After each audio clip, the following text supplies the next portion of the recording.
بسم اللہ الرحمن الرحیم۔ السلام علیکم۔ شیخ سعدی رحمۃ اللہ علیہ ایک مرتبہ شام یا عراق کے کسی شہر سے گزر رہے تھے کہ آپ نے دیکھا کہ قاضی شہر اپنی مجلس لگائے بیٹھا ہے۔ شیخ سعدی رحمۃ اللہ علیہ بھی اس مجلس میں امراء کے ساتھ بیٹھ گئے۔ آپ کے کپڑے اس وقت پھٹے پرانے تھے اور آپ کی حالت بڑی دیگرگوں تھی۔ مجلس میں موجود امراء اور شرفاء نے شیخ سعدی رحمۃ اللہ علیہ کو کم حیثیت جانتے ہوئے ان کو محفل سے نکال دیا۔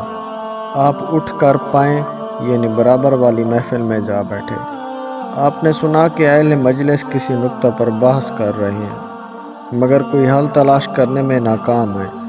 آپ نے صدا لگائی اور کہا کہ قاضی شہر اگر پسند فرمائیں تو آپ کا یہ حل طلب مسئلہ میں حل کر سکتا ہوں۔ قاضی نے آپ کو اجازت دے دی۔ آپ نے نہایت سہل اور قابل فہم طریقے سے یہ مسئلہ حل کر دیا۔ ہر طرف سے آپ کو داد و تحسین ملنے لگی، آفرین اور شاباش کے ڈونگرے آنے لگے۔